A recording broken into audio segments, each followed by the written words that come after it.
మీకు తెలుసా, super market వాళ్ళు మన మనసుని, డబ్బుని రెండింటిని టార్గెట్ చేస్తారు. సూపర్ మార్కెట్ వాళ్ళు అవసరమైన వస్తువులన్నీ చాలా దూరంలో పెడతారు, అవసరం లేని వస్తువులు చాలా దగ్గరలో పెడతారు. అవసరం లేవు అంటే చూస్తే తినాలనిపిస్తుంది, తీసుకోవాలనిపిస్తుంది.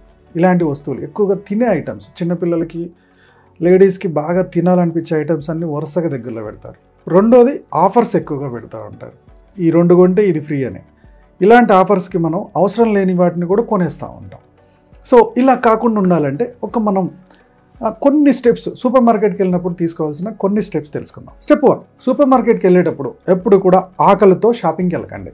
సూపర్ మార్కెట్కి వెళ్ళేటప్పుడు కంపల్సరీ షాపింగ్ లిస్ట్ తీసుకెళ్ళండి. మీరు ఏమేం కొనాలనుకుంటున్నారో ఆ లిస్ట్ రాసుకొని వెళ్ళిపోండి. రూల్ నెంబర్ 3, ఎప్పుడు కూడా సూపర్ మార్కెట్కి వెళ్ళినప్పుడు చిన్న బుట్టనే సెలెక్ట్ చేసుకోండి, చిన్న బాస్కెట్, పెద్ద బాస్కెట్ జోలికి వెళ్ళొద్దు. రూల్ నెంబర్ 3, ఆఫర్స్ ట్రాప్లో పడకండి. ఇప్పుడు 2 కొంటే ఇంకోటి ఫ్రీ, 3 కొంటే ఇంకోటి ఫ్రీ, లేకపోతే ఇది కొంటే ఇంకేదో ఫ్రీ. యాక్చువల్గా ఆ 3 ఎక్స్పైరీ డేట్ దగ్గరలో ఉంటుంది, మీరు అవి తొందరగా కంప్లీట్ చేయలేరు కూడా. అందులో ఒకటి వేస్ట్ అయిపోద్ది, ఆ ఒకటే తెచ్చుకుంటే అయిపోయేది. 5th స్టెప్, బడ్జెట్ ఫిక్స్ చేసుకోండి.